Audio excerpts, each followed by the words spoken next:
If you stick a knife in my back 9 inches and pull it out 6 inches, there's no progress. You pull it all the way out, that's not progress. The progress is healing the wound that's a blow made. People are suffering. People are dying. Entire ecosystems are collapsing. Stand up and take on the greed and corruption of the ruling class of this country. The billionaire class has been taking everything, and the working class has been left scraping, paycheck to paycheck, just trying to survive. The police department, the FBI, the CIA, those are gangs. You know what I mean? The correctional office. America is the biggest gang in the world. A solidarity which fears not foreign invasion, because it is bringing all the workers to the point when they will say to their masters, go and do your own killing.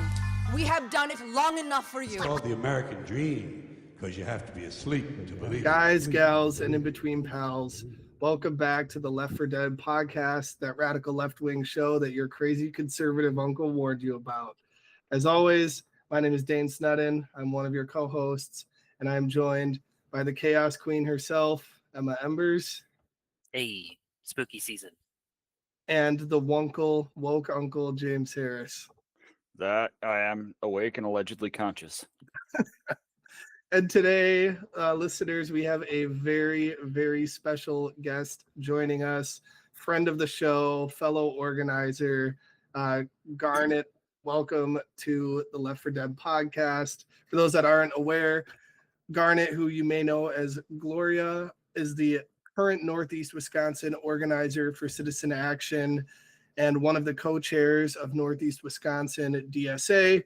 They sit on the planning committee for Fox Valley Pride, and they are one of the founding members of the Green Bay Raging Grannies. Garnet, you're kind of a legend in the organizing space around Green Bay. You're kind of everywhere, to be honest. I wear a lot of hats. I should probably wear fewer hats. I've been there. Working on offloading some of my hats. Okay, yeah. You guys want some hats? Do any of them say Bigfoot expert? They don't. We're working that's on what getting he's trying to James a Bigfoot expert hat. But yeah, Garnet, we're glad to have you on the show. We kind of start every show with kind of just learning more about the guest, like what radicalized you, in quotes, kind of your political story, that type of thing. So Yeah, absolutely. So I grew up right on the poverty line. And my family had a cult. And so we ran a cult out of our house. And so to like contextualize that included like faith healing was a part of that cult, as well as like casting out demons, like whatever else. So there's my baseline. And then when I was 6, my parents had a baby with trisomy 18, which is a genetic condition incompatible with life. They, because of their religious background, chose to have the baby anyway, and they chose to put absolutely everything into keeping this child alive as long as they could. That turned out to be 4 months. And then I watched my baby sister die in my other sister's arms. Right after that, about less than a year later, my mother got diagnosed with cancer, and she died about a year after my sister did. So my family had the medical debt from 2 massive major medical issues, as well as the debt of needing to bury 2 people in less than a year when you're right on that poverty line, right? My parents were self-employed, so we didn't have like benefits to speak of and stuff. So it was pretty intense. So I grew up having inconsistent access to medical care. And because obviously like it was very much emergencies only sort of situation. And so with that inconsistent access to medical care, that meant that nobody was monitoring my chronic conditions. And I didn't even realize that one of them was a chronic condition because somebody had normalized it for me. And that was specifically that my kneecaps wouldn't stay in place. And so I had dislocated my kneecaps over 20 times by the time I was 18. Oh my God.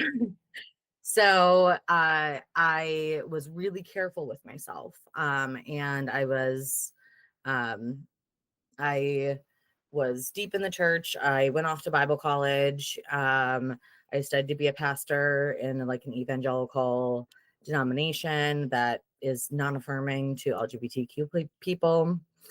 I got married. That husband turned out to be abusive. He moved me 1,000 miles away to Mississippi and then locked me in my house for a year. During that time, that's when I started moving left a little bit more significantly. Oh, I do apologize. I missed a very major portion just before I got married. But after I dropped out of Bible school because of finances, my sister had a car accident. The cruise control would not disengage. And over on East Mason Street here in Green Bay, she was getting off of the highway and she went into the ditch, went out of the ditch, and then ended up in a snowbank. And that's what finally stopped her car. She fractured her spine. And her and I were living together at the time. And we were in the cheapest part of town over on Humboldt Road. And between the two of us together, we couldn't afford the copay for her back brace. And that is the moment that I went, no, all this seems wrong. I don't believe any of this conservative bullshit that I've been fed my whole life. I was told that like you can pull yourself up by your bootstraps, and then if you work really hard, things are going to work out, and that like God will heal you, or like all these other things, right? And that was the day that it just like shattered for me, right? I remember I was driving across the bridge, the same bridge that she had her accident on, and it was like it hit me with a ton of bricks. I was just like, this can't be real. This can't be correct. Because what do you mean that this is the life that we're living when we are working so hard, right? She's working 60 hours a week with full benefits. I'm working 2 jobs.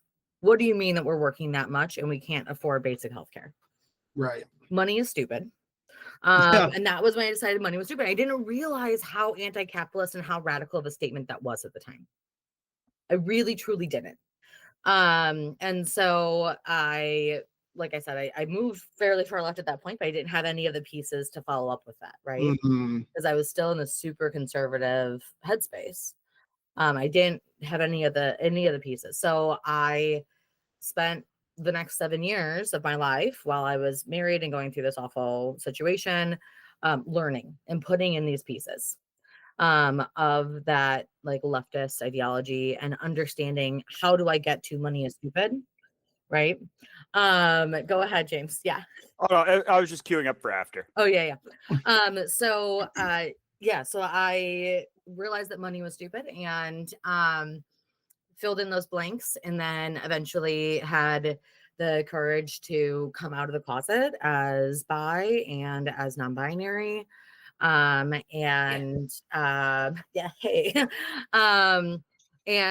that is also when I knew that I needed to do that because my marriage had failed. My ex-spouse was ace. They had lied to me about that prior to getting married. They had been hoping to trap me specifically in that marriage because they knew I did not believe in divorce, and we hadn't had sex prior to being married because of my religious background. And so I was like, all right, well, this marriage is never going to get any better. If I get divorced, I can't ever be a pastor. And so, right. So I had decided I'm going to leave. If I leave, that means that I can't be a pastor anyway. So might as well come out. Might as well be myself. Might as well live whatever life I want to live. Yeah. So, and I also came out as non-monogamous at the time as well. So I started dating people and eventually was able to get things in line to actually leave him. Moved back up here after having been moved to Mississippi. And that was March of 2020. So what a time to move up. What a time to move up. Yeah. So I'm sitting here and I have finally like gotten to the place where I'm like, oh yes, maybe we do demilitarize the police. Right. Great idea. All these pieces had fallen into place, and the previous like wave of Black Lives Matter, I was not allowed to participate because my ex-husband was afraid for his job, and I was certainly not able to do anything that he was not going to let me. And so this time I was free and ready to go.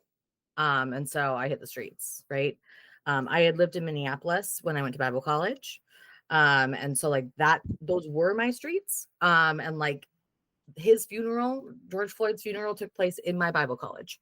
I had spent several hours on my knees, on my face, praying in the very same spot that his casket was over.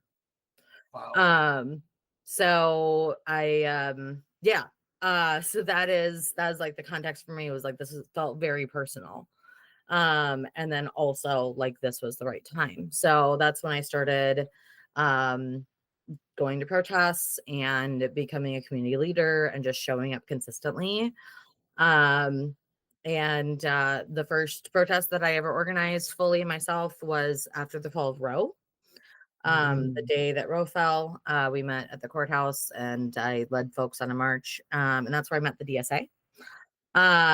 Somebody came and handed me a flyer for the DSA and I said, yeah, okay.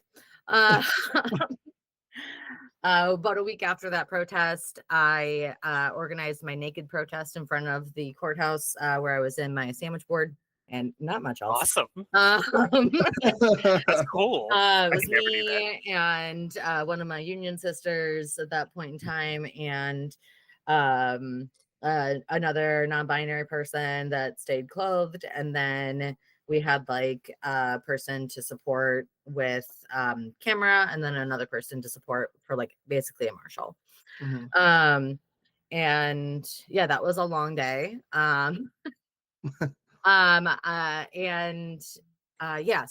that was kind of my timeline. There's definitely several moments within there that like crystallized things for me, specifically like when the Green Bay Police Department tear gassed me during BLM. On that corner over by that Marathon gas station on Riverside. So which it was wild leading the NoKings Day March through that intersection this time, surrounded by cops. We're gonna talk about that a little bit that later. was a wild time. Anyway, so after meeting the DSA, basically they handed me a microphone immediately. I was kind of in. And then that's also when I met the Citizen Action organizer, Natalie Hoffman, at the time. Love Natalie. Friend of the show. Yeah, Natalie's great. So that's when I started working with Citizen Action, working on healthcare reform and climate change. And then eventually here I am today. So lots of pieces to that puzzle. So that is a pretty wild story. But interestingly, like when we hear a lot of guests talk about how they're radicalized, most of the time, like it's a social issue that ends up kicking things off. And then from that social issue, they end up, moving left. But it sounds like in your case, with your sister's accident, it was a fiscal issue that kicked that off. So would it be accurate to say there's a brief period in there where you were a conservative communist? Jesus. I mean, right? Because like at that time, like I still didn't believe that queer people were okay. Right? Wow. I was like starting to move on that issue. But like that was still really conservative ideology for me. A lot of things about government, that was still really conservative ideology, but like that moment that like the economics didn't make sense anymore, definitely, there was definitely a moment where I was like, people should have what they need, damn it. Right. I was gonna say relationship drama and religious trauma, you might as well just be me. Like it's crazy how like our stories align a lot. And it was also evangelical Christianity and culty and stuff like that. Except Emma's from Louisiana, so right. Well, from a lot of places, but yes. So snake handlers or no, not quite. Okay. But it was pretty close to like, can't cut your hair, long dresses, like very Pentecostal Assembly of God stuff. The Assemblies of God were like was the university that I was in. Yep. They're like, well, we're going to be Pentecostals, but slightly less crazy. But then you look at their political views and they're like, no less crazy. If anything, they're more crazy. So, yeah. Yeah, it is really wild that the AG is viewed as being liberal within the like spectrum of Pentecostalism, while still being that far to the right. Yeah, no, it's Yeah. ridiculous. Like they're literally just like the foundation of Christo-fascist nationalism, and it's wild. Yeah, yeah. And Can you I guys was hear the babies? Because they're crying, so I just wanted to make sure. Okay. no, and I was deep in it, right? Like I was deep in that as a pastoral major, and you know, I was leading prayer team at North Central University. And so I was the leader of leaders, and I was the person where like, yeah, I was pastoring future pastors. And so it is, yeah, really, it's really wild when you like realize like how deep that goes. Yeah, absolutely. Yeah, and kind of just tying into what James had brought up, it seemed like, at least the impression that I got, that you kind of had the ideas, but not really like the outlet to like put them into practice. And I know that's a big thing in, you know, leftist theory and whatever. Is like you need to also like practice this and like be a part of it. And we're going to talk about NoKings later, but That's a lot to talk I about. personally, I think that that's like something that a lot of modern Americans are struggling with under this current administration. I mean, we saw it at NoKings. Like, look how many people showed up, you know, but how many people are going to keep coming back is. Well, so far we're going up because, like, I think the Musk protest had like 1,000. I don't remember what we did for the first NoKings, but it was pretty huge. And then this one probably, from what I was looking at, doubled what we did for the last NoKings. So. Yeah, well, and the first NoKings was also on the same date that our city was celebrating Juneteenth. And so that is a lot of people felt that it was really inappropriate for especially a largely white contingent. And also people that like Ahmad, for example, wasn't able to come to the NoKings event that time because he was doing Juneteenth events. Yeah, exactly. Yeah. I've noticed something. Like we've got four people on the pod right now. 2 of us don't fit the traditional gender binary. 3 of us came out of a cult, and all 4 of us used to be really conservative at one point or another. So it kind of leads me to believe that when you come like anything left of the Dems, I'll say anything left of Bernie, like you don't start there, you find your way there. That's a good point. So how do we get more people to find their way here? Because like the messaging lately is difficult at the best of times, and now isn't the best of times. Yeah, I mean, the thing that worked for me is not necessarily the most recommendable choice. Yeah. But the thing that worked for me, right, like in the filling in those pieces that moved me fully left instead of me just chalking that terrible situation up to, I guess I can't change it, right? The thing that kept me moving left was 1,000 people fighting with me on the internet. And I know that they say like, hey, don't engage on the internet, it's not going to change anything and whatever. And absolutely, in those moments, I did not change in those moments. I moved 1 degree at a time over the course of 7 years and countless conversations over to now leading a democratic socialist organization and fighting for healthcare reform and believing that climate change is real and that it affects all of us. And it didn't take not having ice fishing last year for you to come to that conclusion. Or the year before. Yeah. And so I just I know it's not advisable, but I don't think that we should put a ton of time in that. But none of those people know where I am now. And so when you have the spoons, and it seems like a good moment, a good teachable moment, I definitely encourage people to exercise those. But I think a lot of it is also sharing your stories, right? At Citizen Action, we talk a lot about like how we have stories and we share our stories. And our stories are the things that radicalize others because often they can see themselves in our stories. Like working around the climate change issue, especially for somebody that like knew basically nothing about climate change, because my Bible college certainly did not have any real science, right? I didn't learn about climate change as a kid or anything like that, other than to say that it wasn't real. Right. And what I realized is that I do have many stories in which climate change did impact my life, right? One of the things that we're working on is the 2% rate cap, which is where nobody should have to pay more than 2% of their income for utilities. And that is a piece that is very real because our utility bills keep going up and up and up because they are for-profit traded companies. And the more that it takes to regulate our homes to be in a comfortable, livable level that is safe for us to thrive in, the more energy that takes. And so like two big ones for me was when I moved back to Green Bay after being in Mississippi, the only person that would take me in was my sister's best friend who wasn't doing great. And he had his electricity shut off. And when that had happened, there was food in his fridge and he didn't clean it out. Oh, and it turned into massive mold because the electricity was off for like 6 months.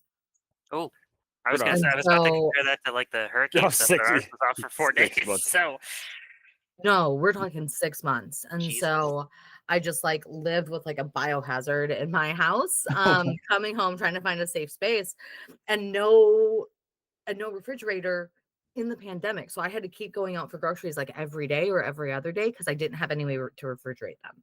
Oh my God. And so that lack of access to electricity, especially because they didn't turn him back on over the winter because it hadn't gotten cold enough for them to do that. Right. They didn't turn him back on over the winter. So we were cold, coats on in the house, kind of cold. Right. No refrigerator to keep our food cold, pandemic outside.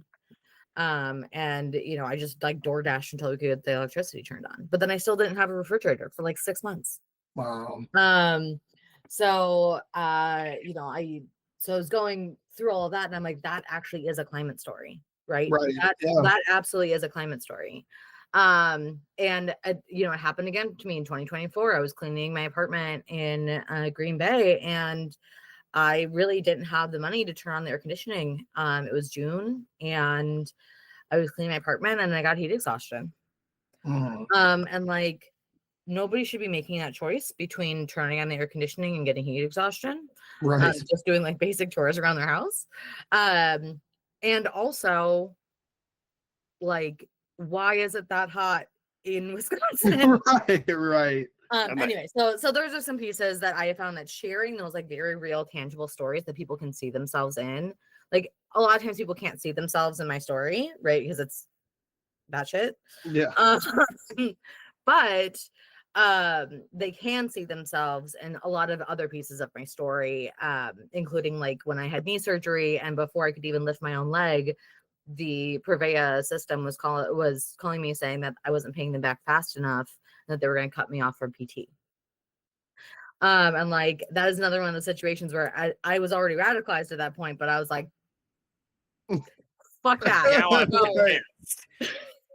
And that's part of the reason why we kind of have our guests share like their stories with that is for that reason. But it does kind of tie in to something I wanted to ask, and that's honestly been something I've been very impressed with locally, is it seems like you guys at the local DSA chapter have just been popping off as of late. Like, I don't know, get into membership maybe if that's increased, but it seems like every event, you know, you guys are there, you're marshaling, doing a great job.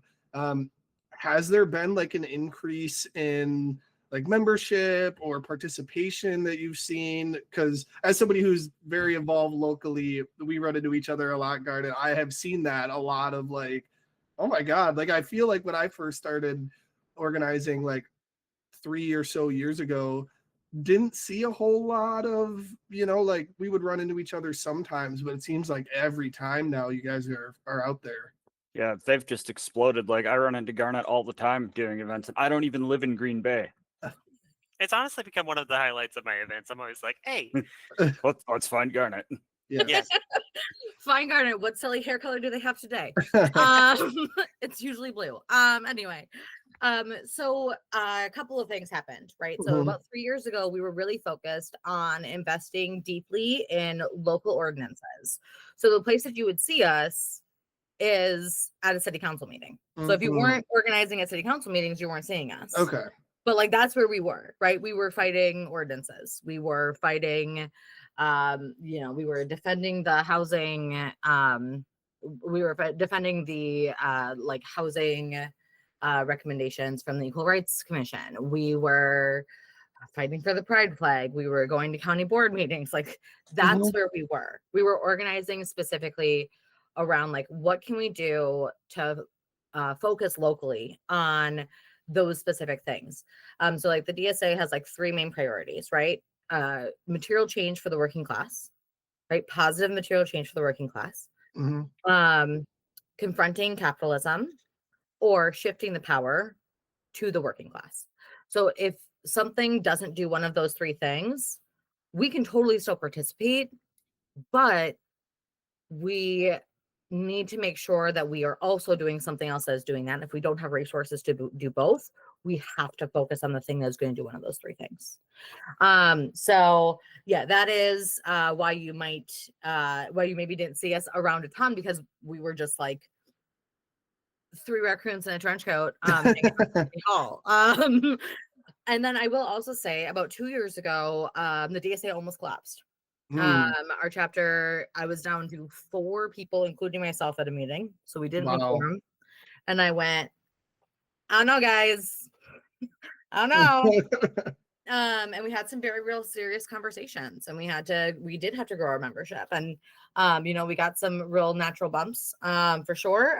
But we're now paper members. We are up to about I think it was 81 Wow. at the last time. And then for people that show up at our meetings, it's anywhere between like 10 and 20. Okay. Yeah. Kind of depending on the month and where we're at. We do rotate between Green Bay and Appleton since we cover that whole area. So yeah, it really just kind of depends on the situation. But yeah, so that's what happens. That's what happened with the DSA for sure. Yeah. Wow, that's really impressive. I mean, when I organized on campus, when it started, it was just 3 of us talking shit about capitalism in the basement of the school, and then it kind of grew from there. So that's kind of a canon event. We're coming off of NoKings in Green Bay, which had record turnout. That was, for everybody listening, that was this past Saturday. We're recording on a Tuesday. How do you even, because you were one of the lead organizers of that event, how do you even begin to plan something with that massive turnout? Like, I've been a part of, helped with, like the March on the RNC and stuff like that, but I wasn't like a lead organizer. Like, how does that come together? I mean, part of it is being prepared for taking that step. And the reality is, in a lot of our community is, if we don't have an organizer that is prepared to handle that kind of turnout, we don't have a way to make those be safe events, right? That's a little bit what happened with the first NoKings Day. The organizers that were interested in organizing at the same time as a Juneteenth event were not experienced organizers and did not have strong guidelines or anything beyond a couple of months underneath their belt. I kind of noticed that a little bit when I was there. I was like, there's not a lot of marshals, and So none of the marshals were going to marshal that. Honestly, I'm surprised that it stayed as chill as it was, considering everything that happened, because there was nobody really controlling it. And then the shit with the bridge went down and everybody had to move. And somehow we all actually did that, like without any real guidance. It was cool. Yeah. Yeah. I mean, I have been at other, especially like early in my activism, like with BLM, like the night that I got tear gassed. We basically didn't have marshals that night either. I ended up having to I went on Facebook Live. If you want to watch me get tear gassed, you can watch me on Facebook Live from 5 years ago. But I ended up going on Facebook Live and making a call out. And I said, hey, I need adults down here. These are all kids. I have like 3 other adults here. They're losing their minds. I need more adults to help keep these kids calm. And a couple of my friends just like showed up. And that was kind of my first time needing to marshal. And like once I saw the tear gas cannon come out and a few other things, and like once I noticed that things were it was police and sheriffs and state patrol, and the SWAT team was there. And once I noticed that they started getting antsy, I like took that as my cue, and I'm like, we already had started dispersing, and I started going through, and I was like, hey, I really think that we should go home, guys. Yeah. I kind of did the Marshall thing, not realizing necessarily that that's what I was doing, but like needing to fill the gap and using my knowledge. It certainly wasn't my first protest at that point in time, right? Like I had done several. And right, I'd gone to Minneapolis because my friends wanted me to go to Minneapolis, and all those things. So anyway, so I will say that like I follow certain guidelines, right? I like to have a ratio of 1 to 100 for experienced marshals, or 1 to 50 for inexperienced marshals. That's my goal. Mm-hmm. It's not always achievable depending on my staff and who's available and whatever else, but that's my goal. I also know that like whatever our projected turnout is, right, then I have to plan what is the space for that, right? How many square feet do I need? And then also like what do I need to like make sure those people have something to do, somebody to lead them. Like one of the things that happened that I would really like to change for next time is we didn't have enough chant leaders. I was not in charge of getting chant leaders, and so nobody had asked me like, hey, until like the very end, how many chant leaders do we need? And I was like, we need 1 for every 40 feet. And like that was just not information this person had ever had. And they're like, I don't know, I have 3 chant leaders. And I'm like, for 3,000 people? Right. No. My megaphone broke. I was he mad. was spent like the first half of the march trying to fix it, and I was just like, I don't think it's gonna work. Yeah. Yeah. I mean, it is what it is. But like, so things like that, right? Like I have some certain guidelines that I follow based on both experience, but also training from both the DSA as well as People's Action, which is the parent organization of Citizen Action. And I kind of take all of that knowledge and I kind of smashed it all together. And that's where I come up with a lot of these things. So I have some like certain guidelines, and I just think through that. Honestly, this is one of those places that my experience learning to be a pastor really does kick in, because that is a bunch of event planning, right? Yeah. It is, how do I plan for 1,000 people? It is like, you know what I mean? Like it is a lot of those things. How do I keep 1,000 people focused? How do I keep us on time? It's a really interesting connection for sure. Yeah, I always never thought know what skills are going to be useful later. Yeah, I mean, I always thought, well, that's also why I am a decent public speaker, is because I studied that, right? That's kind of the job. Yeah, that's kind of the job. But that's also where I really thought that all of my $100,000 education that didn't even result in a degree would be completely useless, and was for many years. And then I started organizing. I was like, okay, some of these tools I can sometimes use. Nobody will ever pay me for that. And then, turns out Citizen Action will. So yeah. And then kind of still on the NoKings gear, I've been seeing a lot of, especially if you're a chronically online leftist, like a lot of us on the show are, I'm sure you've probably seen it too. What is like your perspective of the effectiveness of NoKings? I was kind of telling somebody, I kind of was referring to it almost as like a kiddie pool of sorts for kind of getting your feet wet. Yeah, but I'm curious what your perspective would be on that. Yeah. So as an organizer, I believe that like there is a cycle of an issue, right? And the protest step is like the middle step. That's something that I had said in my speech, was we are at a middle step right now. You are participating at a middle step, and I need you to continue to participate, right? And so, right, you cut the issue, you start looking for changes, whatever. Here's our middle step. We hadn't been heard that like, hey, this is terrible and illegal, and like, please stop trying to take over our country like this. This isn't democratic. And like, that fell on deaf ears very quickly. And so that's when we moved into protest, right? So that's a middle step. And so I like to think of protests as two things. One, they're a catalyst, right? Yeah. This is often where people do get radicalized enough. One, they had to get radicalized enough to get out of their house and get off the couch. True. But two, they need a vision cast for them. And that is one of the big jobs of a protest like this, where we don't have a specific target or a specific pressure, right? So like, I believe in pressure campaigns. I believe that like, right, when we can, we want it to be direct action, right? So like, I would so much rather lead a march on a CEO's office than to the random courthouse on a Saturday when no one's there. Right? I would so much rather do that. Now, sometimes, right, we need catalysts. We need ways to find people. We need ways to draw people in. So sometimes we'll do things like that, right? The other thing that protest does is it puts you in a mass of people that are all feeling the same way that you were feeling. Yeah. And they are all focused on the same goal that you are in. And that is a spiritual care for like our like activist hearts, right?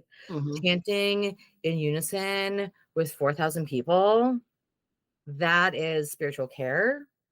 It is something that encourages us and like feeds our souls, right? Regardless of if you think of that as like a religious soul or not, right? But that an ethical quality that is humanity. That is the other thing that protests do, right? They are there to, that's why chant leaders are important. That's why song leaders are important. That's why speakers are important. It's because it is there for us. It is there to be a respite for us.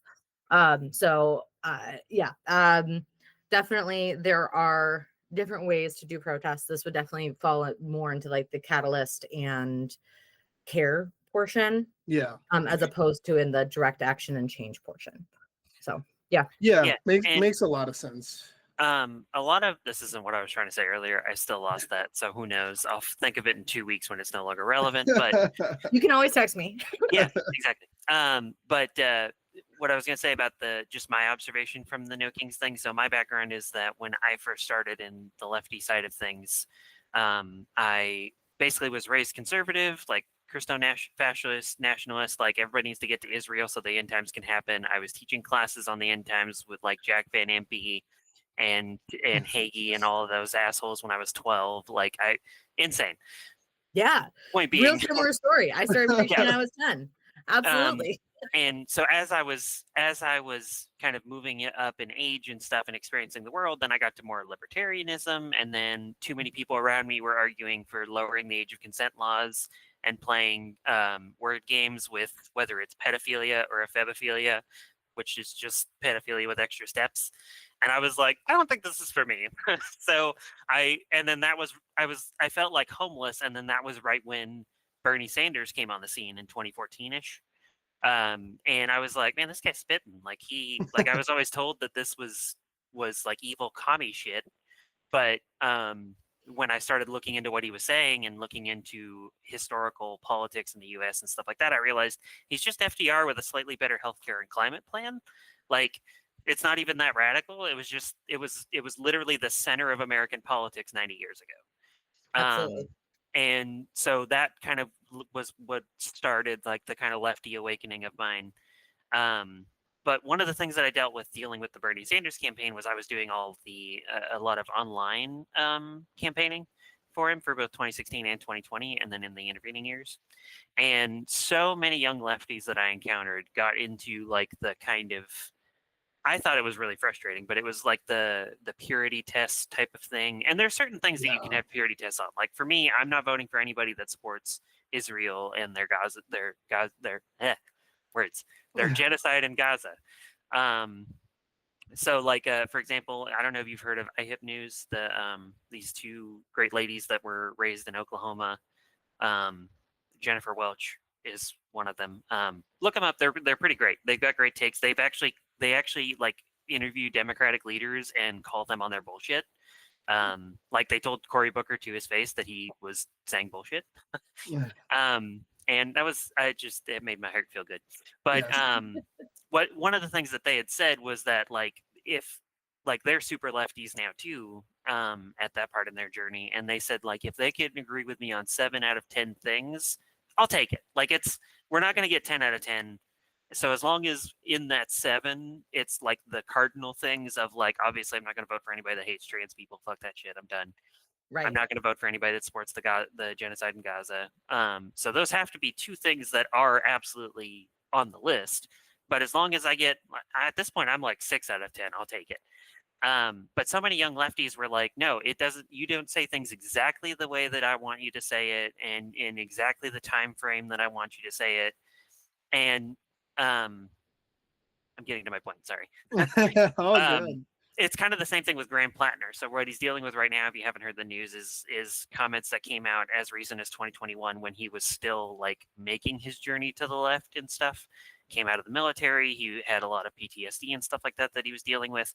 And people were trying to make his comments kind of like an issue with him. And what I've found a lot is that there are people on the right that are willing to convert and come over to our side.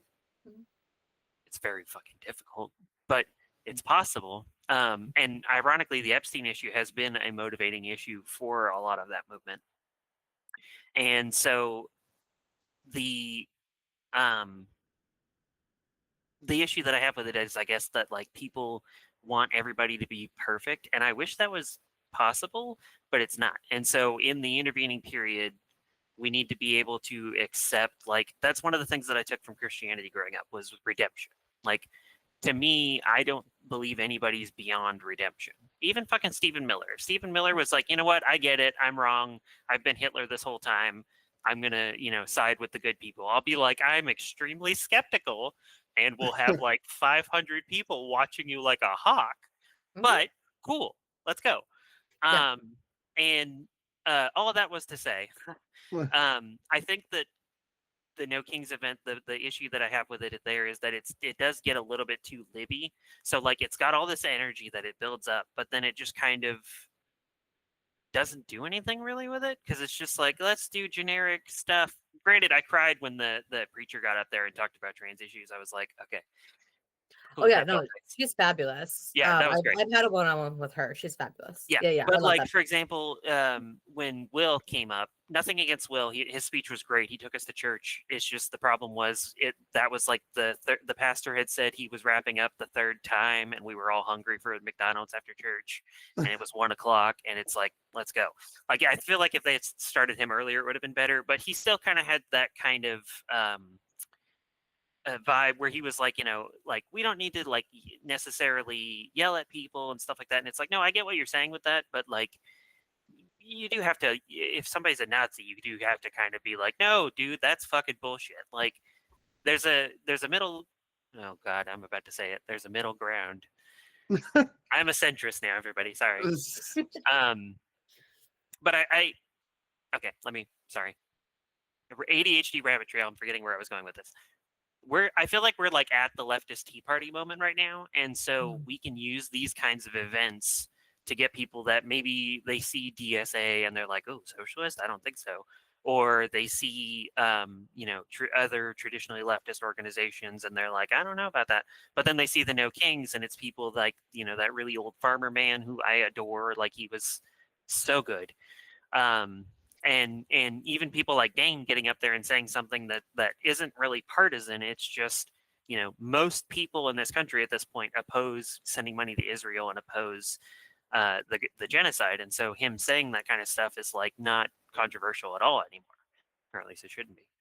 And so I think there's a way to use these kinds of more Libby centrist events to activate this kind of leftist energy and build this leftist Tea Party thing, because otherwise they're not going to do anything with it. Like, all Will said was go vote, and it's like, okay, but for who and why? Like, get into that stuff. Yeah. Like, so I think that's kind of the thing that with Bernie is, I think like Bernie, AOC, Justice Democrats, all that started a little bit too early. in the sense that it was at a time when the Democratic Party as a whole wasn't really ready to turn on their centrist leadership. And now we're at a point where, like, literally, like, Democrats are so hated that only, like, I think 10% of their own base likes them. So it's like almost and I'm where pretty do you sure all walk of those that are line? Zionists. So, yeah, exactly. Yeah. So, I'm just wondering if there's stream of consciousness thinking, wondering if there's a way that we can not contravent. That's what I'm looking for. Utilize these more centrist Libby events to generate more energy for lefty candidates and causes. Yeah, so a couple of things that I do at these events when I can, right? I try to do list building and I try to do tabling, right? Those are really useful and helpful. And like sometimes it doesn't work out, right? We had tables out for NoKings. Nobody stopped by our tables. Nobody cared. But sometimes even just like being visibly present is enough.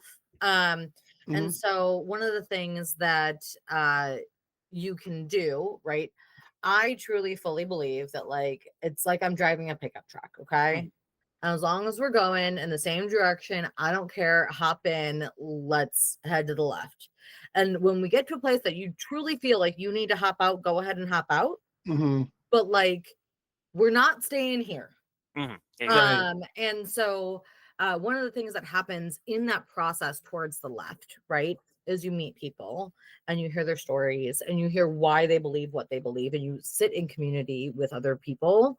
That is why people like the DSA and Citizen Action, why we stay in community and why we stay in coalition with organizations that are more centrist or more like Democratic Party or whatever, is because the reality is some of those people are going to decide to maybe have one foot in both worlds, right? Some of those people are going to decide at the very least that we're not somebody to fight against or organize against, right? That maybe some of our candidates can be on the ballot and that they do want to vote for them, right? That we are maybe a little bit more bold than what they are used to or what they think might be effective, but they're sometimes willing to take a chance on us because they know us. I really do believe that like using these events to create community and to create coalition, and also to find the people that are already there, right? And grab those folks that are like ready to be a Democratic Socialist, that maybe identify as a Democratic Socialist, just didn't realize that we had a DSA chapter here, right? Or didn't even realize that there was the DSA, even though we're the largest Democratic Socialist organization in the country right now, right? I did not know that. That's pretty cool. Yeah. And so like some people still don't know that we exist, and certainly don't know that we exist here. And some of those people are aligned and like they are ready to jump on. And some of those people aren't ready to jump on, but they are maybe ready to like look at the Citizen Action, like the 4 bills that we're working on, or they're willing to like say, hey, I will go talk to my legislators that we need a Climate Protection Act, right? So like November 11th, we're doing a big lobby day. I want to take everybody with me. We're going down, we're talking to legislators, like, right? Some people are willing to do that, even if they're not totally willing to be like, yes, I agree with 100% of your platform, right? Right. So I believe that these events are great for that. It is great for grabbing people, making sure that people know that we exist so that they can find us. They can look us up on Facebook or whatever, and find us later. Even with the Raging Grannies, right? I had a new granny message us on Saturday during the event, said, I can't wait to find you and like get to know you. I want to be granny. And so I messaged her yesterday and I said, hey, we've got a rehearsal tonight. Come on over. And she was there, and that's great. And like we have a new granny. So like these are things that we can do, and that's one of the great things about taking these events and finding the right people within them to then organize them. And like that's the thing about organizing, is like organizing people from the space that they're in for the things that they're willing to organize, and then we can work with them one-on-one or in community or through larger messaging, like, you know, podcasts and, you know, articles and whatever else, you know, letters to the editor and op-eds and whatever else. We can utilize those other ways to help continue to educate them and potentially pull them farther left with us beyond a single action. Yeah, absolutely. think that was very, very well put. A comrade of mine one time told me unity of action, not necessarily unity of theory. And I think that is, there's room for everybody. And that's one thing that I think a lot of organizations and events do really well is like, even if you are a disabled comrade that can't march, there's still roles that you can do in, creating flyers and social media posts and all of that stuff. So yeah, I will say lot. this. I do want to just jump in there on that. There is space in the revolution for everyone. Yes. And I actively look for ways in which our disabled comrades can come alongside us, right? Or people that are older and just like cannot make it or have mobility concerns or whatever, right? Like when I had my knee surgery, this is the farthest I've walked in 2.5 years. Wow. Right. So like this was big for me too, right? So I looking for those spaces and making sure that we are actively making space for people, right? Having hybrid meetings, all those other pieces, it allows people to jump in even when we traditionally don't necessarily think of them. And like not every role is for every person, but like I had a marshal in a wheelchair I saw that. Yeah. I had a marshal in a wheelchair. Did a phenomenal job too. Yeah, absolutely. Kai is great. Kai has marshaled several times before. I knew that Kai could take a leadership role and take care of things. And I also knew that like they had the correct medical equipment to make their mobility work for them, right? If they hadn't had the power chair, if they were on crutches, they wouldn't have been able to do it because they're ambulatory wheelchair user. But they had the equipment and they had the time and the willingness to step in. And so they were willing to use their training to do that, even though their mobility has changed. Yeah, and that's one thing that I think, like, along with like how people are doing like a lot of the costumes and stuff in like Portland and LA and all that, I feel like having people in wheelchairs rolling alongside us while we're marching down the street really helps, and like kids and stuff like that, really helps dispel this image of like violent Antifa that's out here to eat our babies and kick our grannies. I don't know.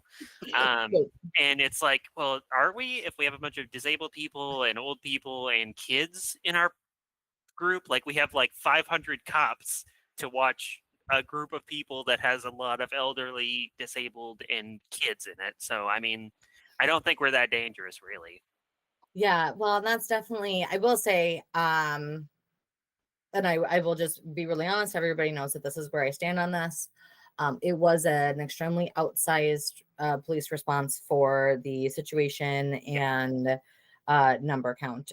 In other cities similar in size and action to ours, we actually had one city with 20,000 people and they had like 6 police officers that day. Yeah, I think Jay had told me about that. Yeah, a lot more. Yeah. And so that was an outsized response. And I am the snipers too was also very the multiple snipers. I had some real feelings about them. And I was serving because I was marshal lead. I was also serving as police liaison, and like that is what it is. And like you got to work with what you got, and like where you are, and like be an adult about it, and like show up as your best self. But especially somebody like me that has trauma related to policing and has been brutalized by police, right? Like that is very real. And so that outsized response was really difficult to operate within. It really turned up the pressure for a lot of people, especially my marshals. And certainly there are going to be some people that simply haven't had those experiences with police, and therefore they are still experiencing and believing the things that they've been taught since they were 4 years old about police. Yeah. Right. The snipers on the roof are for us. We're okay. It's like, they're for us, but not in a way you think. I think. Well, and one of my I'm gonna get into it. All right. Hell yeah. We don't do my boss said it's fine. Okay, so one of my issues, right, is that I do not believe that police are judge, jury, and executioner. Right? Yes. Right.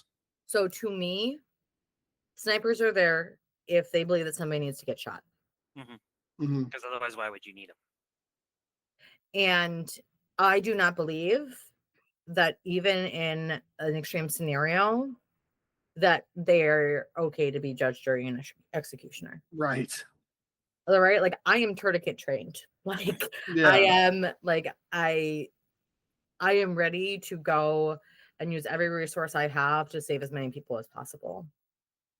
They did not send EMTs. They sent people in military uniforms, even in their rapid response medical support vehicle. Yeah. That's amazing. And that's part of like where the normalization of the militarization of our police and the militarization of our streets is. And I will clarify, this is me talking, Garnet is talking, not Citizen Action, not DSA, well, but DSA, but not Raging Grannies, but me talking, right? I believe that the normalization of the militarization of our streets is a thing that will always only harm us and that will always only keep us down. And that is also part of why our tactics have to be limited. What we don't have is that is equivalent to other nations that are also in moments where they're seeking liberation from unjust governments, is because we have just the military is 5 times the size of every other nation. Yeah, right? And that doesn't even count all of our police forces, which are localized, militarized groups. And so and then you bring ICE into the picture now arms with of the that. state. Yeah, exactly. And so I do not believe in the normalization, regardless of if you know, right? Nobody ended up tear gassed. Nobody ended up shot. Nobody ended up tased. Nobody ended up right. There was no police brutality that happened at the Green Bay NoKings event, and that's lovely, wonderful. Also, just because that is what happened this time doesn't mean that that's what will happen next time. Right. And that especially is if these continue getting bigger. Exactly. And so I will continue to do whatever I need to do, whatever's going to be the best for the working class. That is what I'm always going to be focused on. And if that means that I need to shake an officer's hand and have really direct conversations, I will. But I am focused on the working class and whatever is best for the working class, and especially those that are present in direct actions. Yeah, it's really, this is something that I've been saying for years, since like we really started to realize how like the military was getting massively, like we just can't keep ramping up the budget of the military even as our conflicts are largely going down and our need for actual military troops is going down, because now we can just fucking drone people. I don't like it, but that's where we're at. And then the militarization of the police, like it's like at a certain point we have to acknowledge that they're doing this for a reason, and that reason is to be able to control us. And it's why they've taken all, like almost every police station around the country has taken away protect and serve that they used to have.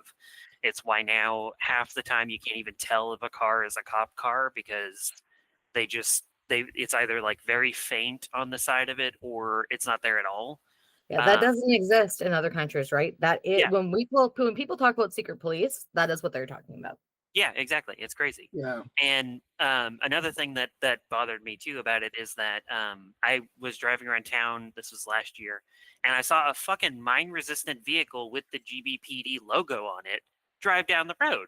And I was like, I don't know a single city in this country that needs one of those, but it damn sure isn't Green fucking Bay. Like, of all the cities that they could have had one of those in, Green Bay is particularly ridiculous. Nothing happens here. Like, it's crazy. And so it all boils down to, like, if you give them these toys, because that's what they are to cops mostly, they're going to find reasons to use them, because otherwise what's the point in having them? And I don't know why I'm bouncing. I'm not doing anything. But there it goes. If you give them the toys, they're going to try to use them like any chance that they get, because otherwise they're just holding on to it and feeling tough, but they don't get to like use the pretty new toy that they got. And that's always bothered me, especially like the mine resistant vehicle thing, because it's like we could have spent that on further developing like the community side of the police or whatever, where I forget what they call it exactly, but they're like community service officers that work with the police. I love a community service officer. They are unarmed. They are there to be able to assist people. They are not there to, they can barely write tickets, right?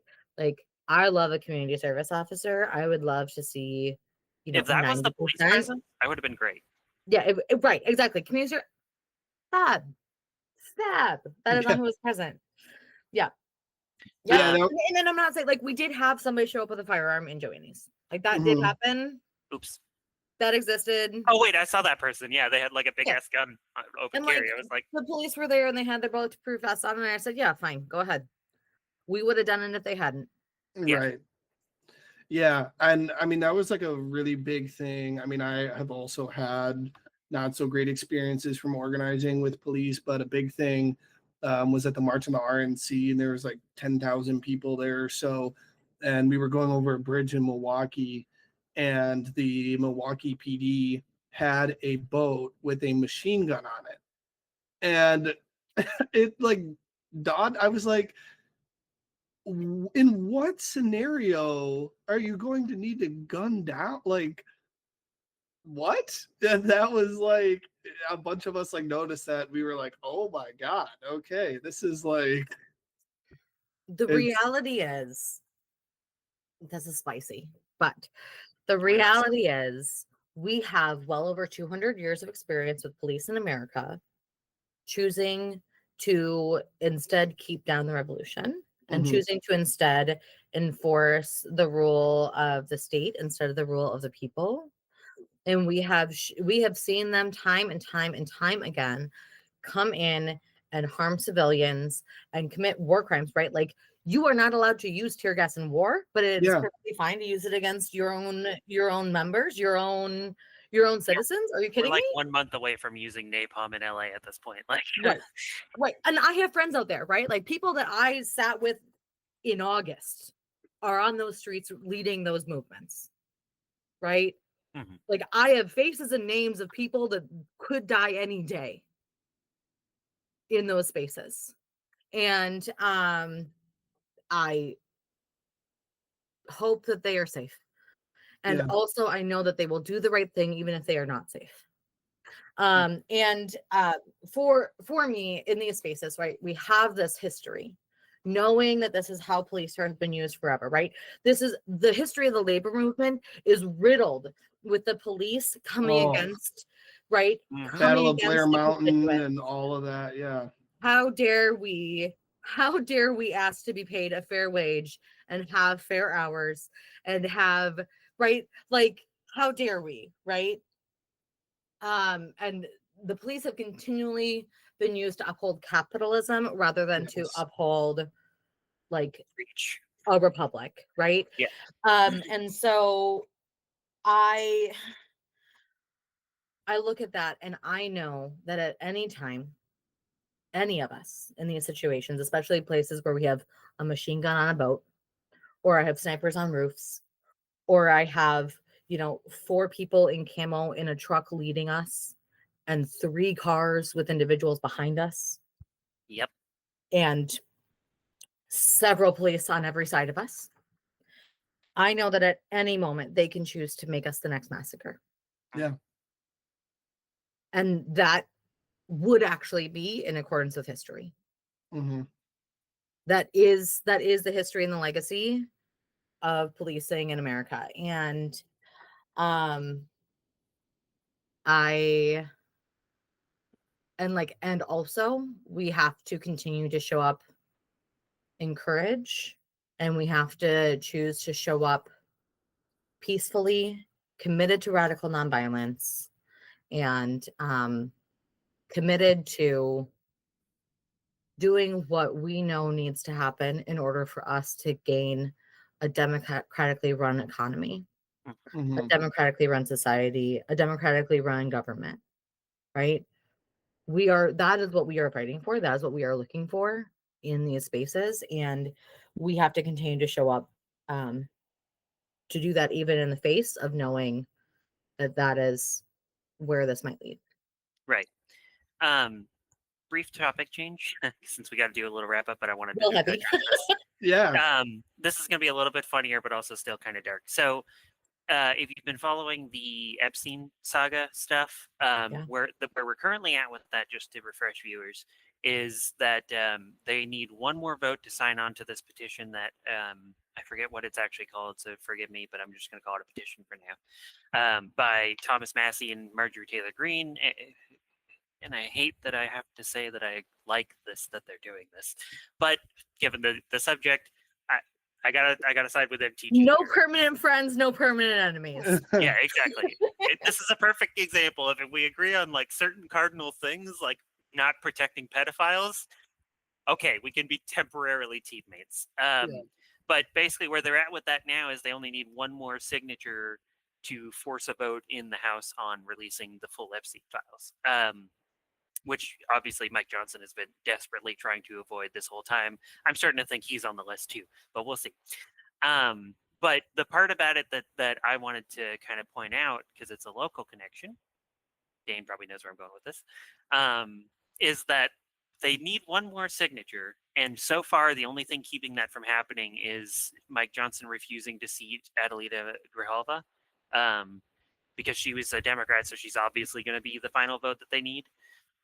Which I feel like there's not enough media or local political figures talking about the fact that Tony fucking Wied could be a hero right now and be that last signature and say, I support not protecting like one of the most significant global child sex trafficking rings in history, and be that last vote. And people would he would be in the history books forever as like the hero that helped release the Epstein files.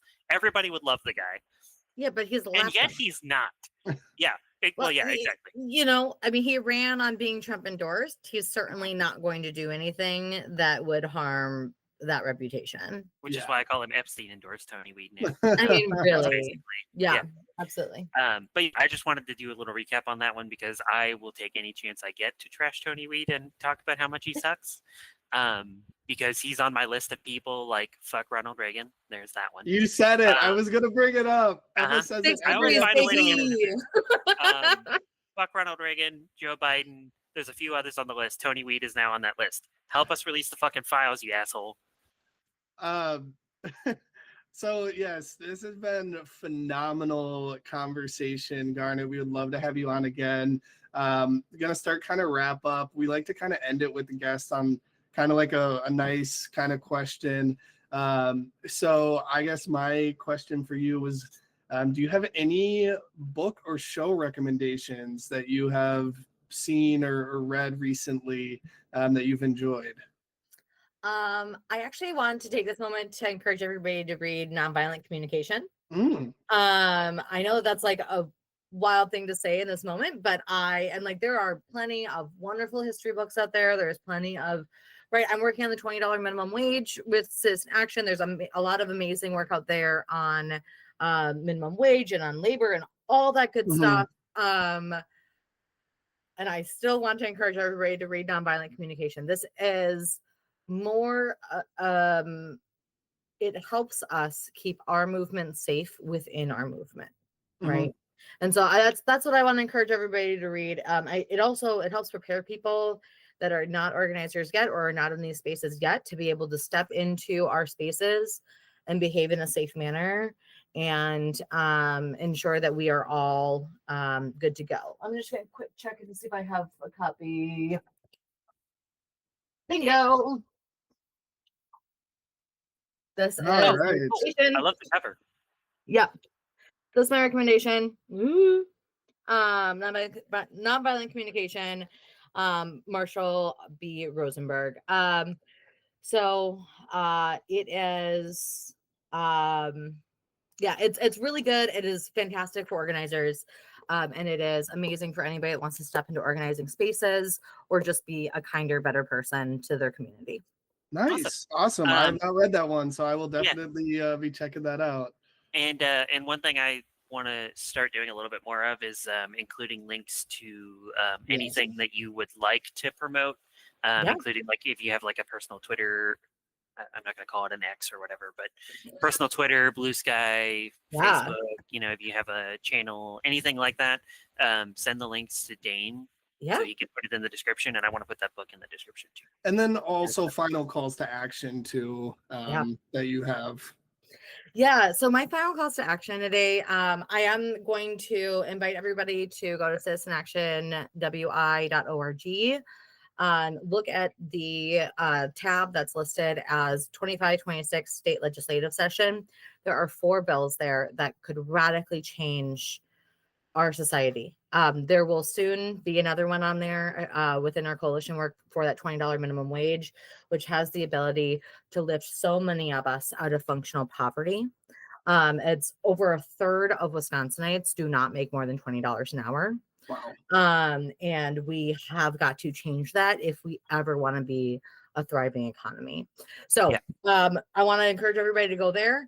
And I am going to go ahead and plug the lobby day. If you have read our utilities rate cap and our Climate Accountability Act bills, and you're like, hey, yes, I think that we need this.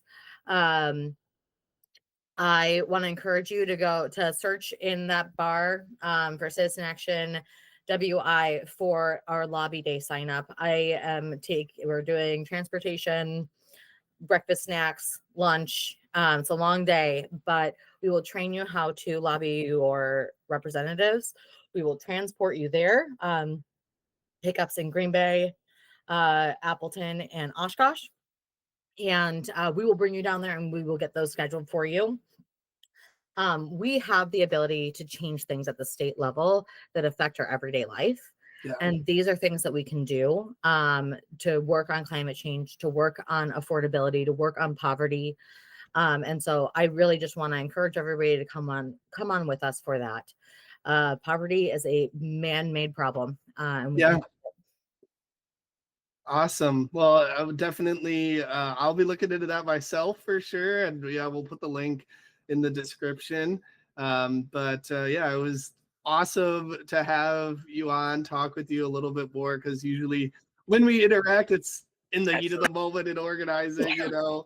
But we would love to have you on again at some point. We're going to be having Fran on next week.